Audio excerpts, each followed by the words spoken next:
Hello, everyone. Thank you so much for joining us. Just to let you know, we'll start the presentation in about 1 minute. Thank you once again.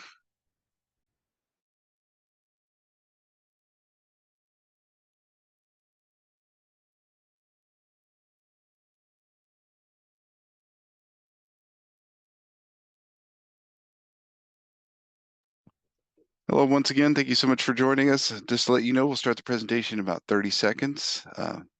Thank you once again.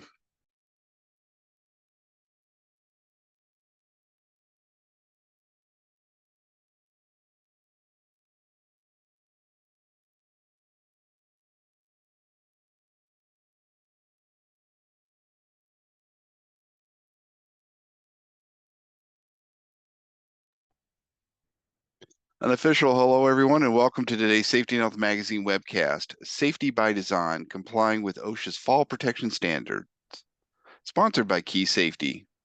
This is Alan Ferguson. I'm Associate Editor at Safety Health and co-host of the On the Safe Side podcast, and I'll be moderating today's event. Thank you once again for joining us. And before we get started, there are a few housekeeping items. As a disclaimer, the views of today's speaker and organization are their own and do not necessarily reflect those of the National Safety Council or Safety and Health Magazine. Any mention of a commercial enterprise, product, or publication does not mean the Council of the magazine endorses those items. After today's presentation, we'll conduct a question and answer session with our speaker. If you have a question, click the Q&A button at the bottom of your screen, type your question, and press the send button. We welcome your questions at any time during today's event. You don't have to wait for the Q&A to begin. We might not get to every question, but the good news is unanswered questions will be forwarded to today's sponsor. Also, after this presentation, you'll be asked to complete a brief evaluation survey, and I'll tell you more about that a little bit later. And just to let you know, this webcast will be archived so you can access it after today's live event. To view this webcast and all of our past webcasts, please visit safetyandhealthmagazine.com/events, or you may also receive a link at our post-event email. With that, let's introduce today's speaker.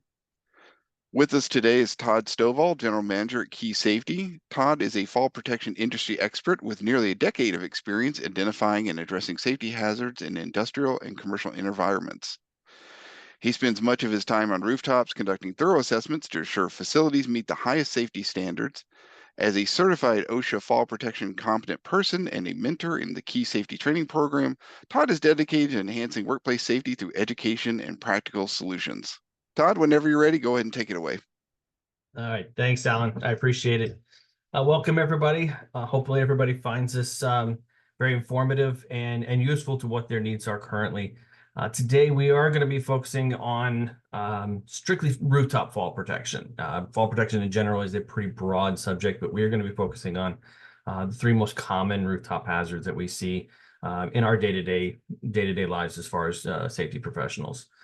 As we go through those, we're going to be discussing the OSHA codes that go with them and some of the solutions to those hazards. We actually do have another one that I did add in that's additional to the three most common ones.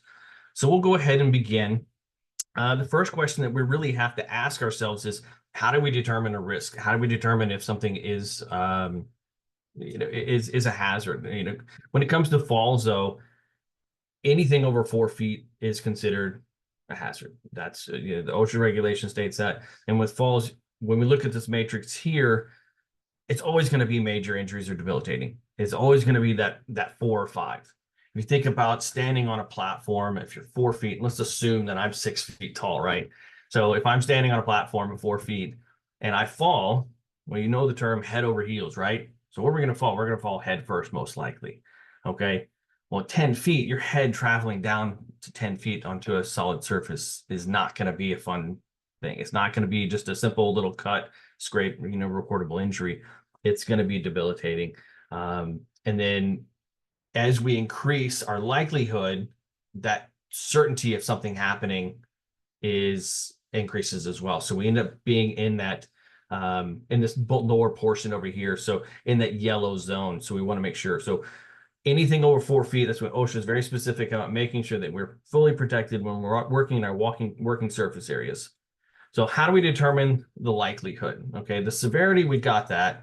How do we determine the likelihood? Well, one of the ways that we can look at that is our frequency of exposure. Okay, so as we go and more times that we go up onto the roof, we increase our risk of that exposure. think of if you're working from home and instead of driving your car, well, you're eliminating that hazard of something happening to you as you're driving in the car. But if you travel every day and you're traveling an hour to work, to an office, as you increase that exposure, you increase that risk of something happening, of you being in an accident or something happening to you.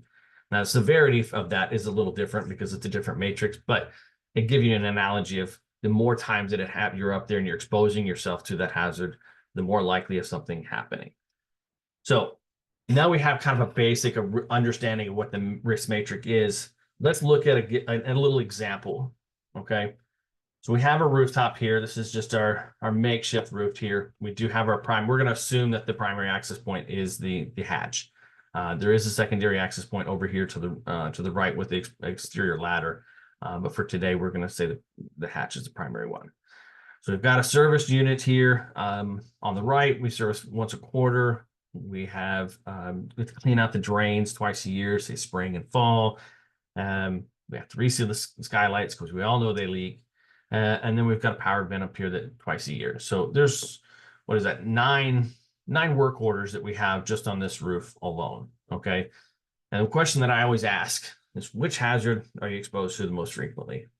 And the answer that I get kind of mixed is the unit that's close to the edge. And that's a common answer. I mean, you're hitting it 4 times. It's right there at the edge. It has to be protected. Absolutely, it needs to be protected, right? But if we look a little further, a little deeper, actually, it's the access point that is exposed the most. So we have 9 different work orders, but if we look at the access point, it's actually 18 exposures. We're going up and going back down. So that's the first zone that we look at when we're doing our safety audits. We look at where are we going, right? Once we get on the roof, we have to ask, how are we getting on the roof? And anytime that I come on the roof, first question I'm asked, how are we getting there? Are we getting up there with a ladder? Are we getting up the hatch? Are we going upstairs? How are we getting there? Because we want to know where we are. We're exposed as soon as we come onto the roof, we expose to the hatch itself hazard or the hatch right at an edge. We need to be aware of those situations. Okay. So let's look at at access points. OSHA code 1910-28 B3IV. It states each employee is protected from falling into a ladderway floor hole or ladderway platform hole. So I'm going to pause there and really kind of dig into that just a little bit because it's not common terms. We don't really, and nobody ever talks about the ladderway floor hole. That just is not common speak, right? So ladderway floor hole is a hatch. Okay, it's a hole in the roof, ladder coming up. That's how you access. As far as the ladderway platform hole, that's going to be your external ladder. Okay, their way they're wording this is the rooftop is your platform, no different than going up a ladder and onto a mezzanine. The rooftop is your platform. All right. So each employee is protected from falling into a ladderway floor hole or hatch or ladderway platform hole by a guardrail system, toe boards erected on all sides, except at the entrance hole where a self-closing gate or an offset must be used. Now let's talk about the self-closing gate. Originally, they just said gate, and then at some point during the time they said, "Oh, can we use chains?" Okay, and anybody's ever been on a roof and seen chains on a ladder, I can probably bet that they're not even hooked up. All right, and let's think about it. Even if they are hooked up, you going up multiple people. Do you think anybody's going to go back and unhook that chain back? No, they're going to leave it open for the next person coming up, which is why now they say, nope, no more chains. Okay, it has to be a self-closing gate. And the wording there is important because self-closing, right? The idea is to be able to walk through that hole, walk through that passageway without using your hands, walk through, you have equipment, or have, filters, whatever. You don't have to manually close it back. It eliminates that human factor, that human mistake of, I forgot to close the gate back. So it should be closing back on its own. So when we do our audits, if it has a gate, we'll test the gate to make sure, hey, it's closing properly, it's doing what it's supposed to be doing. Now, an offset is basically kind of like a cattle chute. Okay, think about when you go to the bank and you have to go up to the teller and they make you walk through that little thing back and forth like this. Okay, it's the same concept. The idea is basically so you don't go walking straight off through that exposed hole in the roof where your access point is.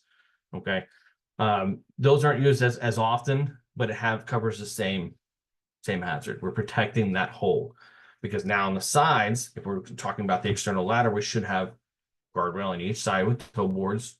And then for the hatch, we're protected on all sides there as well. So the only really point of exposure at that point is right there where we're coming in and out. So we want to protect it with a self-closing gate or an offset where we can't walk directly through that hole. All right. Now, some of the frequently questions that we get, we talked about the chains.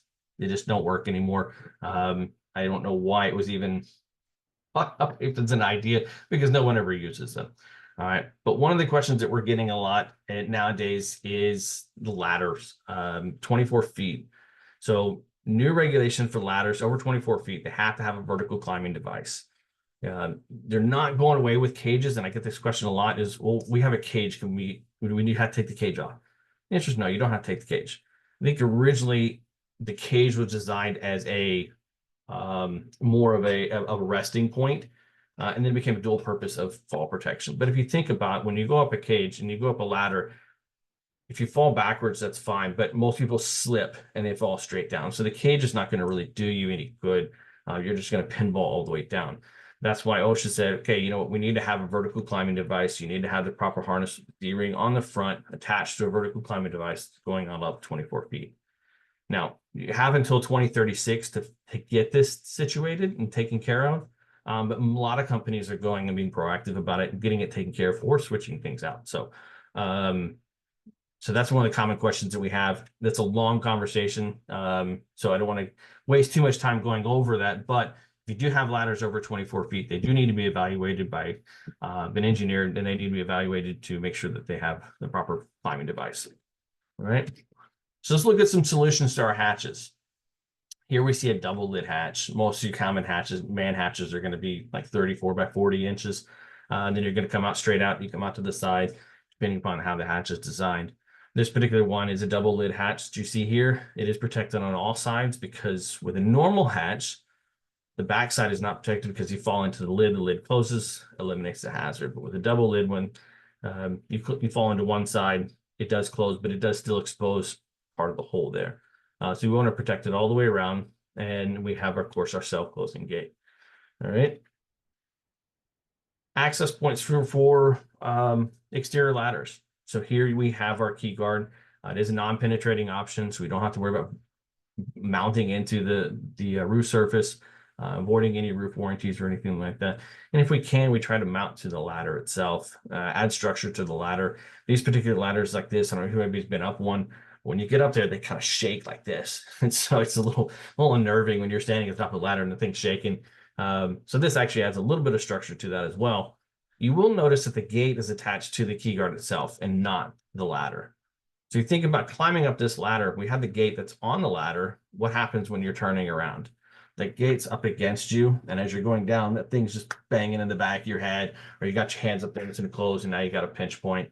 So we want to be where it goes and hits you in the body. You'll be able to push through without your hands. So you don't have to worry about a pinch or anything like that. Going back down, same principle, open it up, closes behind you. All right. So now we've found our way on. So this is kind of called a zone one, if you will. We've gotten onto the roof. Now, the next question that we ask is, where are we going? What are we doing when we get on the roof? Are we going to be exposed to any other hazards as we continue to go on? Right. And one of the most common hazards that we see is holes in the roof, skylights. All right. OSHA code for this is 191028B3I. Each employee is protected from falling through any hole, including skylights, that is 4 feet or more above a lower level by one or more of the following. Covers, which is going to be your screens, which is most common, guardrail systems, travel restraint systems, or personal fall arrest systems.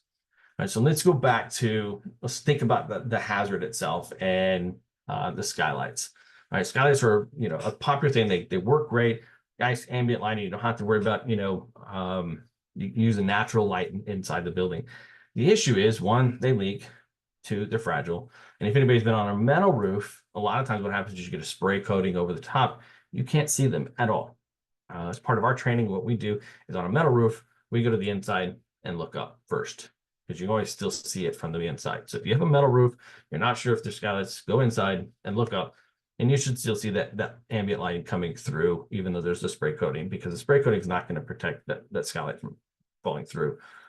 Think about whenever, you know, I'm in Texas, I'm in Dallas, hot summers, dry summers. You got that lawn chair, that one plastic lawn chair that's been out sitting outside in the backyard for so long, and have a little barbecue, whatever, and you go to sit down in that chair. What's going to happen to it? It's just going to crumble. Now you got barbecue all over you, right? So this is the same principle with the skylights. It's plastic essentially. All right. UV degradation on these skylights just wears them down. All right. So more people fall through a roof than actually off the side of the roof because you're consciously aware of where the side of the roof is. But with a skylight, you get a false sense of security thinking it's covered, it's protected. I don't have to worry about it. Right. But one, you get people that misuse, they're walking backwards, which you're not supposed to do, or they go to put tie on their boot, whatever, goes right through, and then they pass right through the skylight. All right, because it is just so fragile. We want to get it protected. Now let's look at the protection. They got the covers, skylight screens, which is well referred to as skylight screens, guardrail systems, travel restraint systems, or personal fall arrest systems. Now, personally, this is where I differ from the OSHA code. The OSHA code says you can use travel restraint systems or personal fall arrest. However, that will protect the user somewhat. Okay, let's assume that we're on this metal roof here and we have a key line horizontal lifeline going around the roof. Properly hooked up, you got the proper harness, everything exactly where it needs to be, and you step on one of those skylights, what's going to happen? You're still going to fall through, right? You're still going to fall through, and as you go through, glass and everything else is going to cut you up. Now you're hanging. Well, where are you hanging? Are you hanging in a closet where nobody can hear you or see you, and you've got suspension trauma at that point? You have biologicals now dripping on to whatever's below. It could be food, it could be production, it could be people. You have glass shards falling down to, Betty Sue in accounting. If she's sitting there and these glass is falling down on top of her. So it doesn't cover the full hazard of itself. The travel restraint and fall risk systems protect only the user on top, but you have to think logically for people underneath that, right? So if somebody does fall through, what's below that? Is there equipment? Is there people that we want to protect as well? So that's why at Key Safety, you will not really see us be pushing those two systems to protect the skylight. We want to protect it with the guardrail system. We want to protect it with the cover because we want to prevent that glass from breaking as well. Okay, so let's look at some common questions that we have that we get with skylight screens. Is my skylight fall protection rated? The answer is likely no. Like I said, it is extremely brittle, and UV degradation over time will make it more brittle. Now, initially, you'll get these little signs, and you can see in this picture here that says it is fall rated. I've spoken to numerous manufacturers, and they are really only fall rated for about a year and a half, depending upon your environment that you're in. They're designed to be fall rated for the people that are actually installing them because they're having to push, manipulate, get it onto the curb, screwing it in, do all that stuff. So you want to protect that. But over time, that plastic, that polymer and everything gets very, very brittle, and it doesn't hold up anymore. Okay. I have the bars in a skylight. You've seen them in Walmart, right? These are not designed for fall protection. For the same principle I was talking about a second ago with the being hooked up to the lanyard for the horizontal lifeline, fall rest or fall restraint system, the glass can still break. It's not protecting the people below. And that's assuming that actually can hold you. There's, what engineering has been done to actually ensure that is going to hold somebody if they do fall. But these are originally designed for burglars. So think of, Mission Impossible, somebody going in and zip lining down into Walmart and grabbing a TV and going back up. That's what those are designed for, to keep people in and out of them. But it's not designed for fall protection. Okay, so we want them to still protect.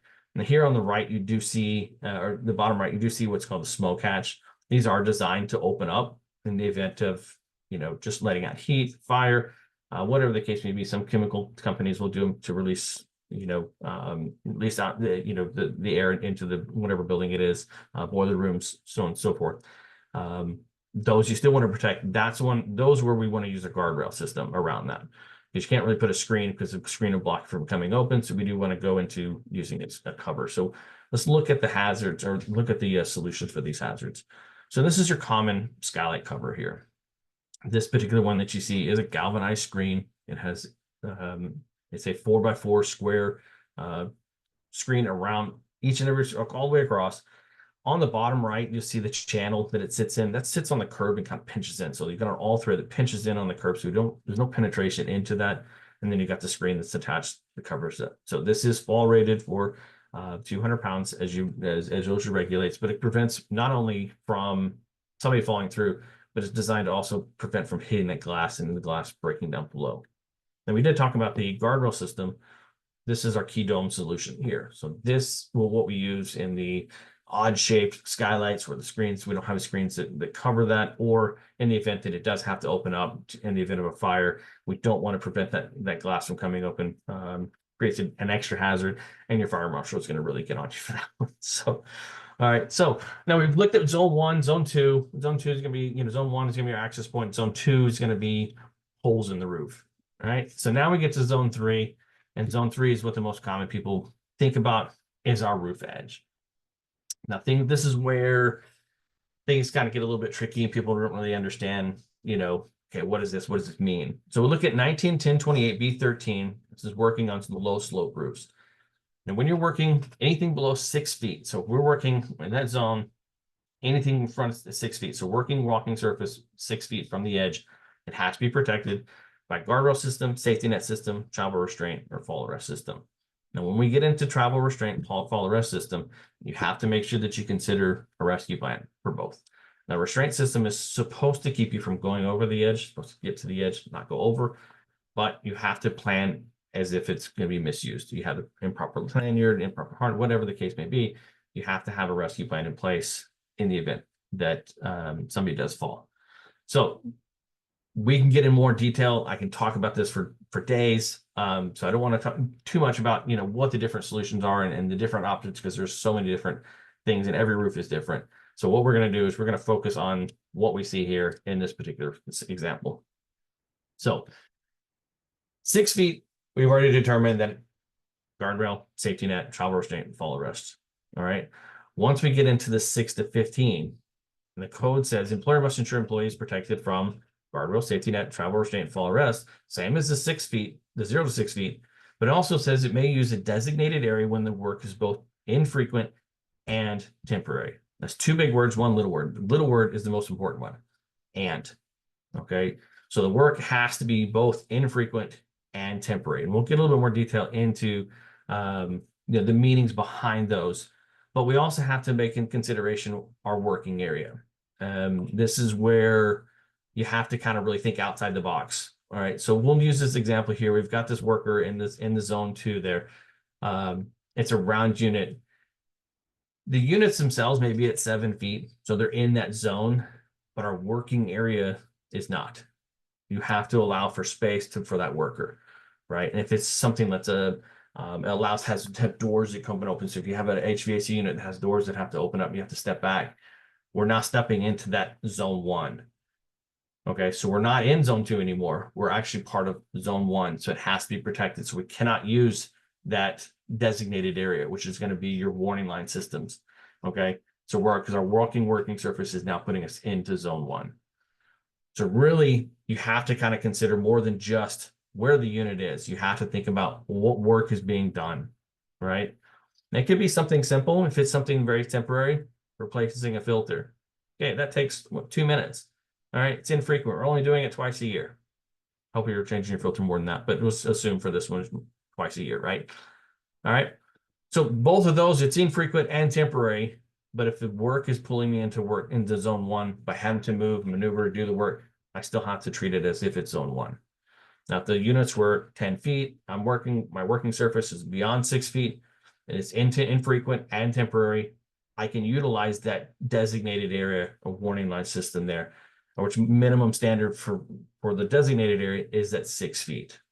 But again, if you put a warning line system at 6 feet and your unit's at 7 feet, you're not allowing that worker to properly be able to do the work, which you could create a greater hazard at that point.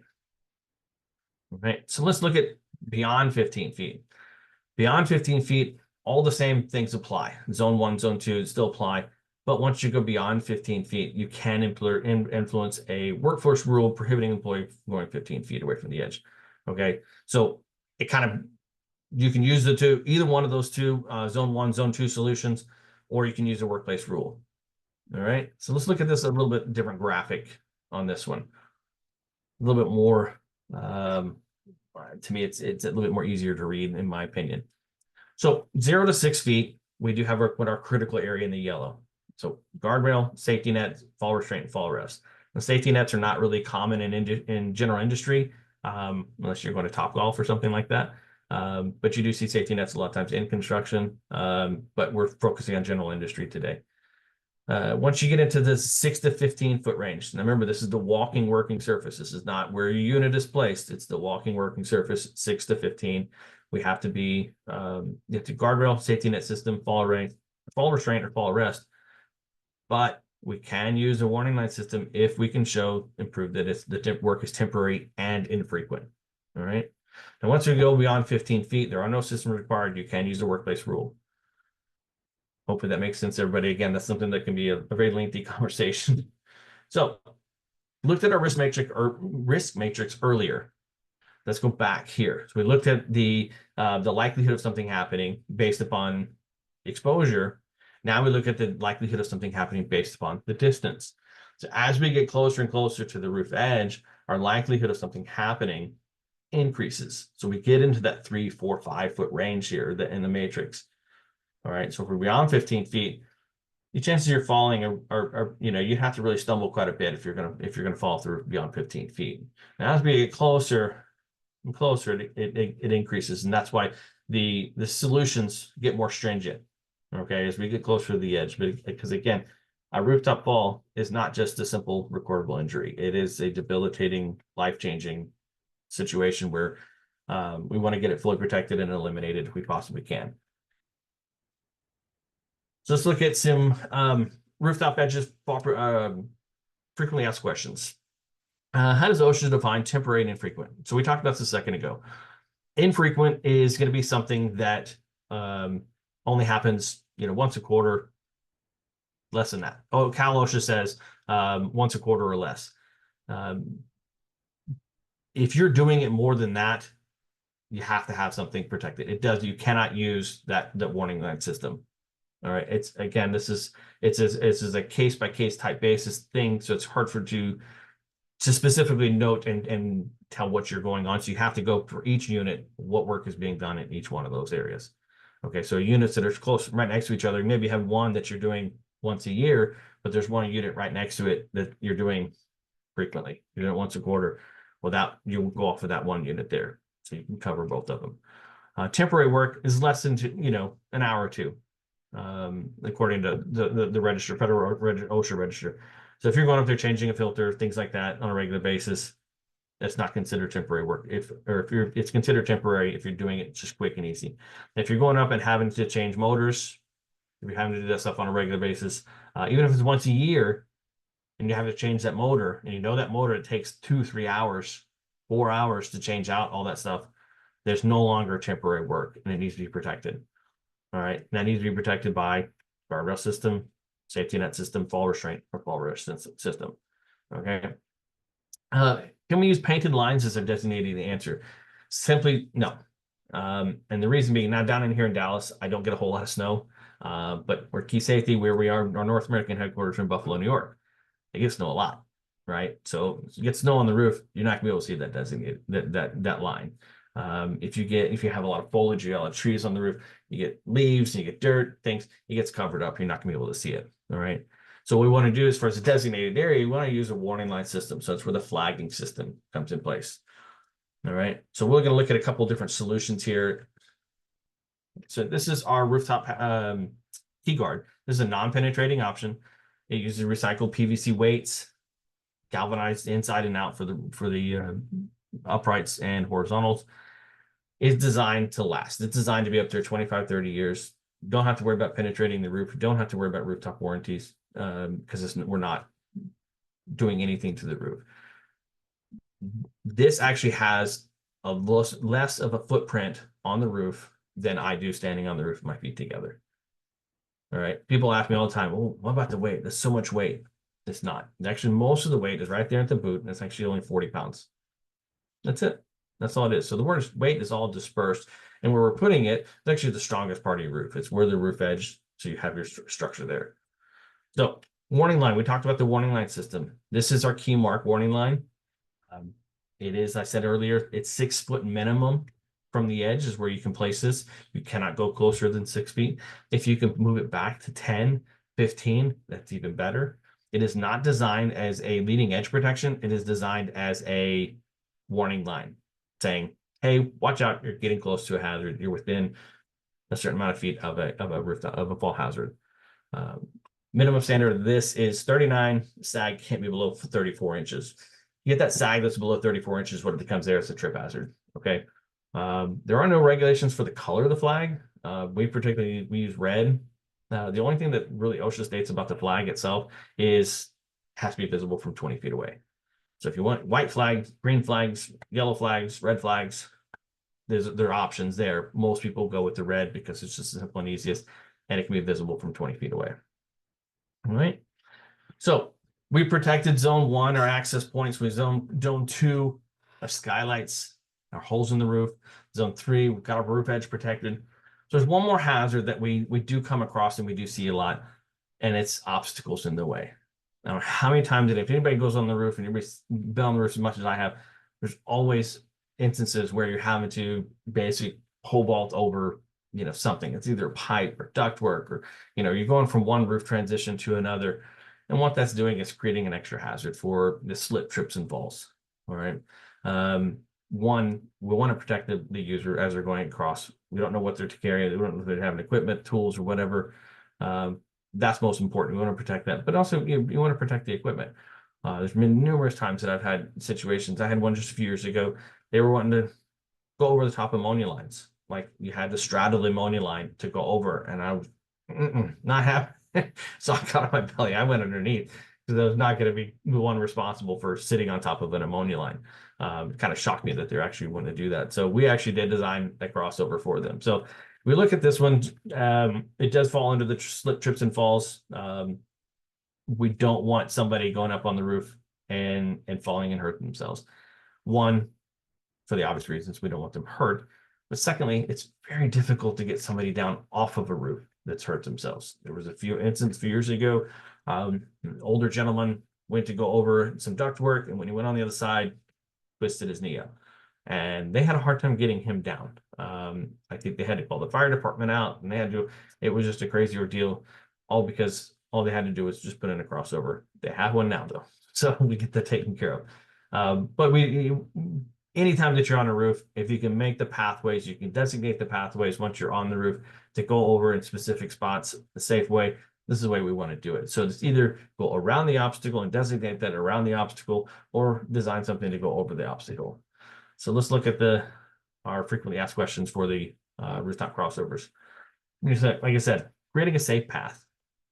If we can't go around it, we want to go nice and over it. We want to provide them with that option. But we have to think about, where's our point A to point B? And I always tell people, think of the laziest person that you have that works for you, or the laziest contractor. Which way are they going to go? Are they going to walk 30, 40 feet around this particular, piping? Or are they going to try to go over? Look at the footprints on your roof, and it's probably telling you they're going to try to go over. So let's create a nice crossover for them to safely go over, carry their tools, do what they need to do, non-slip, treads, go over the top, go to the other side without damaging themselves, their equipment, tools, whatever they have in their hands. All right. So this particular one that you see here, it is a non-penetrating option. If you do have metal roofs, we can attach to the metal roofs as well. These are nylon treads. There's availability of, galvanized. If you can do aluminum, there's options for that. We do prefer to use the galvanized on the rooftops just for the weight, for wind load reasons. But there is aluminum options because we do use these crossovers in interiors as well. You think about you cross it over different situations inside. Had just a few weeks ago, had an opportunity. We're having to cross over into an area where it was a lot of grease and a lot of situation where they couldn't. It created a slip point, so they just built a crossover over the top of it because they couldn't get rid of it. One of the most common slip hazards found on commercial roofs, it's going to be mostly just your natural environment. If anybody has been on a metal roof in springtime, or here in Dallas, you get the certain times of the year, you get a lot of moisture and dew on the roof. It's a skating rink. Okay. Same thing with a membrane, TPO, PVC roof. That moisture on the roof can be very slick and very slippery. So what we want to do is if we can create a safe path. And we do have the key walk, which you see in the top right corner here. And I'll give you another example in just a minute.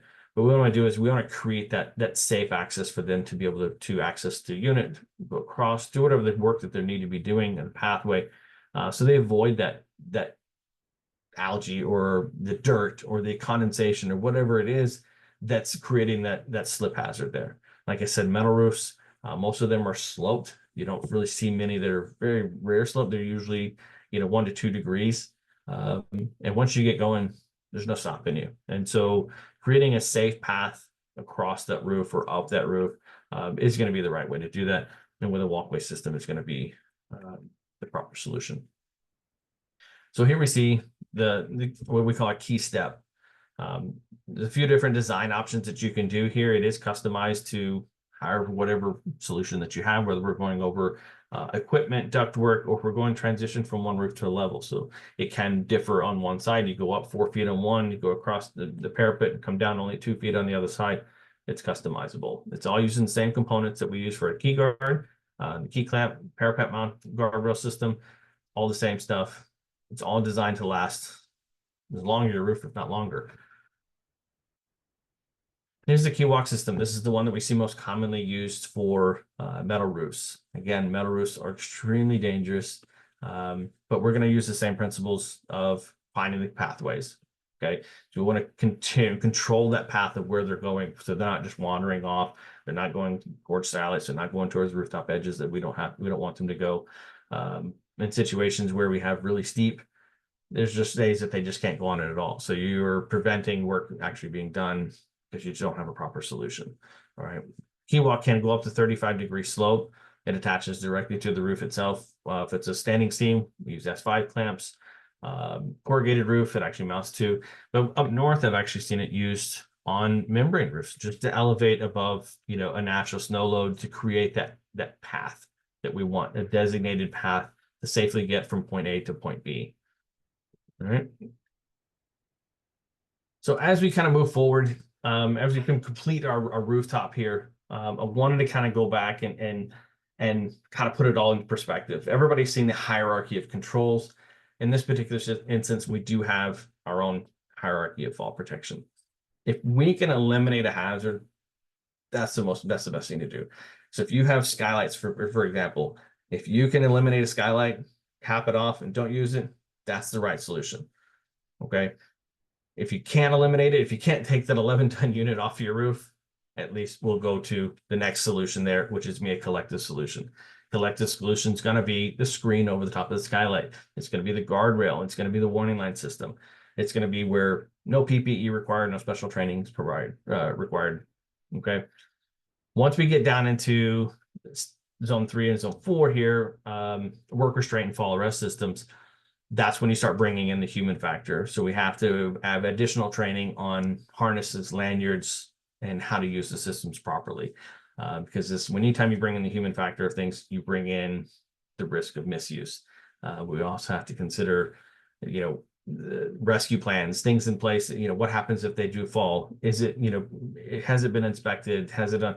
There's a lot more to it. So think of an iceberg. You've got a minimum equipment here on top. There's an iceberg of stuff that's below as far as training, inspections, and engineering as far as the anchor points and things like that. There's a lot more to it. So we want to start at the top, eliminate if we can, work our way down. So, all right. I think we've got it covered everything. Hopefully I answered some of y'all's questions and got you guys taken care of. I think I'll throw it back to Alan. And Alan, if you have anything else.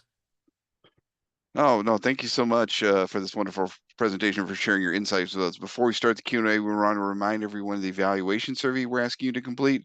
The survey will open in a different screen after this webinar. And your input is important because it does help us improve our future webcast. Now let's get to some questions. First questions. Are there alternatives to ladders for accessing rooftops? Oh, yeah, absolutely. I mean, you have ladders. And most of what I see when I go up on the roof is going to be external ladders. It's going to be, hatch access. But what we've seen, lately is a trend of changing with the new ladder regulations with the 24-foot, and having to be able to have that vertical fall system in place. A lot of companies are moving over to stairway systems, and the external stairway systems that allow that safe access, because the stairway is much safer than doing a ladder. In my opinion, ladders are extremely dangerous because 3 points of contact, it can be slippery, you could have debris, you can have different things. You can slip and there's nothing really stopping you. Okay. Even if the ladder is only 6 feet tall, it can be quite a danger. So there are other solutions. Like I said, external stairs, ideally, if you can, the best way to get onto a roof, if I'm being completely honest, is through a stairway system, out through a penthouse, out through a man door that's in the middle of the roof. That's going to be your best solution because there's no fall protection required at that point because we're beyond the 15 feet. We're not having up the stairs. We're not exposed to a fall hazard. So that's going to be the ideal solution. But yes, to answer your question, yeah, there are multitude ways of getting up onto your roof other than the ladder. It just depends upon your building itself. And so hopefully that answered your question. Well, speaking of buildings, are new buildings required to have anchor points built in at the time they're being built? Uh, it depends upon, the situation. We're more, it can be done. It's the easiest time to install them. But what we want to do is we want to evaluate and have the assessment with the architects based upon, okay, can we move something away from the edge? Why does that unit have to be within that 15 foot? Why can't we move it back here? Or you have an access point. Why don't we move the access point? Because a lot of times what we see, and I've seen in the past, it's becoming less of a problem, but everybody's seen a hatch that's like right there at the roof edge. You take it up because they forgot about it, right? So they go up to the roof edge and they put the hatch there. So if we can design things beforehand, we want to design the roof so that it eliminates the fall hazards. So there's no fall protection needed. But at the time of construction, the time of building, if you want to put in anchors are the right solution for you, whether it be for protecting a unit or window washing, whatever the case may be, installing it at the time of construction is the best just because of just mobilization of people and everything else. You've already got the exposure to the structure, so that it makes sense to do it then, but there's no requirement at that time because the construction itself will have its own. There's a whole other construction side of OSHA as far as the fall protection is concerned. But if you're just talking about general industry, they can be done after the fact if it needs to be. But what we want to do is you want to get it protected, whatever the case may be, the hatch or the access point or the units that are close to the edge of skylights. We want to get them protected as soon as possible to avoid that exposure that we talked about earlier. So this question is kind of a scenario. The building is 15 feet tall. A maintenance guy uses a silver scissor lift and gets on the roof to access the furnace to change the filter. What options do you recommend to change this process? No anchor points exist and no ladder is there. Okay, well, for the access, it's hard you can't really use an anchor point for access, right? There's no way. Now, let's assume, I don't know what kind of building it is, but let's assume that it's a school, okay? Where we don't really want to put a ladder or stair system on the outside because we run the risk of somebody getting on to the roof that doesn't belong there. So that vicarious liability that there is there of a student or staff member or somebody else going on there and accessing the roof that's not supposed to be there. So if that is not an option, so if we can't put that access point there, if we can't install a hatch inside, and we just have to use that lift is really the only manner in which we can do it, is what we can do is we can take that key guard, and I've done this in numerous occasions. We actually create a designated spot there on the roof with the door. So if he pulls up and puts his lift right there, so he exits through, can still be tied off to his lift. I'm assuming that's we're assuming it's a boom lift here. We're tied off to the lift here and goes through the gate and then can untether at that point once he's safely through that gate, self-closing gate, and has a guardrail on each side. So we've designated a spot for that person to go on if the lift is really the only option. But if you can put a stairway system, like I said, if you put a penthouse with a door coming out through the middle of it, that's ideal. You just kind of have to work your way down through what your options are available. But like I said, if you really just don't have another option besides the lift, there are solutions in just creating that designated spot. Our next question, I've seen residential roofers without fall protection conducting work in my neighborhood. What is the recommendation for them? Are there portable anchor points? Yeah, residential is it falls under the construction, so it's a little different setup. Um, and yeah, I agree. I worked in that industry before, and there are certain situations where you can install, and there are certain anchors that can be implemented like along the truss, on the top of when you're doing a roof, framing it up, whatever the case may be. There are solutions for that, but you run the risk of it. They're moving so fast. That's why you don't see them a lot, because they're just moving so fast that they don't do it. And then, like I said, that's a totally different industry that I don't really cover that much. So I don't really want to speak wrong to you when it comes to residential stuff. So it's something that you want to talk about later. I can do some little more research on it. And I'm happy to do that. Just let me know. But I know from my experience of working in residential construction, and building houses, they were just, you're popping things out. And to install an anchor up on top, that takes time, and that the time that they're not going to do. And then you have the risk factor of it, where they're going. And so there's a lot to it, but I don't want to speak incorrectly to residential roofing. So it's a little different ball game there. So how far can the warning line system be stretched between posts in your system? Our system, the key mark system, is 20 feet is the max of what we really want it to be. And the reason is you put it too far away, you run the risk of that sag. Okay, so if we say put it at 40 feet, what happens is it starts to sag, and you put too much weight, and it causes those things to kind of want to pull in over time. So we put it at 20 feet as a max, and then that way you avoid that sag below 34 inches, and avoid that trip hazard. So if the work on the roof is always done farther than 15 feet from the edge, guardrails are not required? Correct, but we want to look at, okay, like I said, go back to zone one. How are we accessing the roof? That's your first question that you should ask. Okay, if are we in a protected hatch, or do we need to protect our hatch, or we need to protect our exterior ladder? Are we crossing any skylights to get to that unit? That unit may be 100 feet from the edge, but if I'm passing by 60 skylights to get to that, I'm really not really in a true safe zone, right? So I've got, units that are in the middle of the roof, but I've got hazards all around me with the skylights. So the unit itself does not have to be protected, because it is beyond 15 feet. Okay, let me correct myself there. The work area is beyond 15 feet. Okay, so if the unit is sitting at 15 feet, my work area is now within the 15, so it falls into that moderate zone, that zone 2 there, where we can use the warning line system. But for purpose, we'll say it's at 25 feet away from the edge. We want to look at around us and make sure there's not any other exposed hazards, the skylight or anything like that. Just recently, we had one here in DFW. Guy was cleaning off a unit it had to have been 55 feet away from the edge, but there was a skylight, and he backed up, hit the skylight.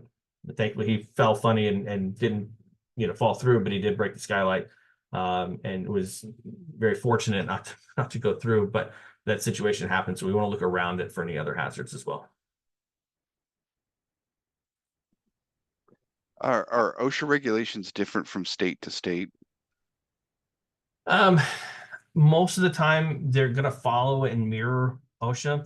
OSHA is a minimum standard. So if your state has their own, it's actually going to exceed OSHA itself. So Cal OSHA, for example, Cal OSHA has higher expectations for certain things. So OSHA says the minimum standard for vertical, or horizontal load is 200 pounds. Cal OSHA says it's 400 pounds. Okay, but most of the ones, they're going to follow along with that OSHA and mirror OSHA. If anything, they're going to be a little more stringent. So if you're worried about it, you may have to go and do a little more research based upon your state. But I know here in Texas, it pretty much mirrors exactly what OSHA says. So someone's asking a follow-up question. Who would be the agency who would look at the anchor points built into new construction? Is that NFPA? Is that OSHA, WBDG? As far as the load capacity or the type of what the type of anchor can be done through key safety. We can actually help with that design and implementing exactly what it's called a key anchor. So we can help with the design phase and figuring out the right ones for whatever work is being done, whether it be in window washing, whether it be unit protection, or for connecting a line between them and creating a horizontal lifeline. So we can help with that. But you start getting into new construction, you start getting into a little bit different if you're looking at it for protection of the workers during construction. Like I said, that falls under a completely different OSHA code. But it, kind of a broad question. I mean, if we kind of take a little bit of time, there's a little bit more details that I think that we may need for that. So if they want to, email us and give us some more information on it, I'm happy to answer it. But I think if the way I'm thinking is if you're putting out who says you have to have it up there, just OSHA says you have to have it if we're looking to protect it. But again, we want to go back to the hierarchy. If we can eliminate the hazard and the need for having to put up anchors, we want to do that. If we can use a collective system where we don't have to have a tie off, we don't have to worry about the training on hooking up with harnesses and lanyards and rescue plans and pull tests and things like that, we want to do that as well. So, but we can help out with, in that situation, we can figure out or point you in the right direction of somebody that can, if you want to reach out to us offline. Our next question, what is the ideal length for horizontal lifelines? Is there any minimum or maximum lengths? In between your endpoints, there is a max. For us, we do limit the amount of, between, we don't want it to go, 3,000 feet between our endpoints, which is where we have our absorbers. Okay, so that's where a lot of a load is going to be pulled from, is our end. And so if we have it and we string it out too far, one, we run the risk of added deflection in that line, but it also puts added stress and more load on that particular point. So we do limit ours to about 700 feet is the max that we really want to go. If we can do it less, that's fine. We'll do that. It really depends on how far you're wanting to go and the path that you're wanting to go. So there's a little bit extra factors in there. So we say 700 feet, but that's assuming that's pretty much straight, maybe 1-2 turns, and that's it. If we can come back around, that's one thing. But there's a lot of factors. Like I said, when you go into horizontal lifelines in particular, there's a lot of questions and a lot of things that we have to ask in that situation. So it may be you may be under that 750, but based upon the design and what we're having to do and the work that we're having to done, it may be better to split it up into two different systems. So hopefully that answers your question. Next question, what type of fall protection is required for rooftop safety audits? Well, there is in 1910-28, there is an exclusion rule. So if you're up there doing an inspection before work or after work has been done, there is an exclusion rule for inspections, as long as the duration of what you're doing is short. So you think about the temporary and infrequent, it kind of falls into that a little bit, kind of same principle. But when we do our safety audits, most of the work that we can do, and most of what we have is say I'm going up to a roof that has no fall protection at all. What I'm going to be exposed to the most is going to be our access points and skylights. Okay, well, I can't really do anything about the exposure to the access point except for to get away from it as soon as possible. If it's a hatch, I'm going to close the hatch back down to eliminate that hazard. And then of course skylights, I'm going to avoid the skylights. I'm going to stay away from them. But from a roof edge standpoint, I know where the roof edge, I can do all my work and all my assessments way beyond 15 feet. I got a tape measure that goes 30 feet. Okay, so I can get get the information that I need a lot of times from the center of the roof. Okay, so but there is an exception to that rule in 1910-28 for inspections. We have staff who need to access roof membranes and equipment to visually assess condition, low slope roofs as presented. In order to do so, they need to approach the I'm going to mispronounce this word, parapets and leading edges. Yeah. Hope I pronounce it. They are at each location for only a few minutes. Very few client facilities have fall protection along the leading edges. What are our options? Can you read that first part of that question again? Sure thing. We have staff who need to access roof membranes and equipment to visually assess conditions, Okay. low slope Okay. roofs as presented. And I can read the rest of the question if you want. Yeah, no, In order, yeah, okay. So okay. if you're doing units and we're on a low slope membrane roof and the units are close to the edge, it kind of goes back what we were saying. You know, if it falls at the unit and the work area is within 6 feet, we do have to have, you know, you have to have a guardrail system, travel restraint, or fall arrest system or safety net as protected on that membrane roof. Now, if you have a parapet that is, say, 42 inches, we don't have to have fall protection because we do have a parapet that is greater than that 42 inches plus or minus 3, which is OSHA's, you know, minimum standard for general industry. So we don't have to have that fall protection because it's built into the roof or built into the, you know, system. But what you have to be worrying about is that that where your drains are a lot of times. I'll have people tell me, oh, well, we got it, it's at 42 inches, right? Well, that's at the lowest point where the drain is, but it slopes up here, and I've got units here at that high point. So it now actually drops down. My walking working surface of the parapet is now dropped. So I'm now only at 30 inches and 35 inches, whatever the case may be. So yes, you do have to have some sort of fall protection. Easiest solution for that a lot of times is we can just do a single mount, you know, guardrail to bring it all even, nice and level. So at that, we can bring everything up to 42 inches along that edge. But if they're not, if there's no unit there and they're just having to do, work on drains, things like that, there's different solutions for it. But if they are going within that 6 feet and they're doing work, and yeah, they need to be protected by one of those options as far as guardrail, safety net, fall restraint, or fall arrest. Our next question, what about locks for the hatch doors to prevent all access? What is recommended for proper closure and locking of these? That's that's dealer's choice, really. Um, there is no, you know, there's no code that says that I'm aware of, because it doesn't really fall into the fall protection rule as far as locking the hatches back. Most of the time that when we go up through a hatch, you know, even if it has guardrail, most people leave it open because they're afraid they're going to get locked out. Okay, even though they got a phone, they got a radio to call somebody, say, hey, the latch is stuck or latch back. Most of the ones I see just a padlock. There's a few systems that are out there now that you can lock things down from below the ladder and do things.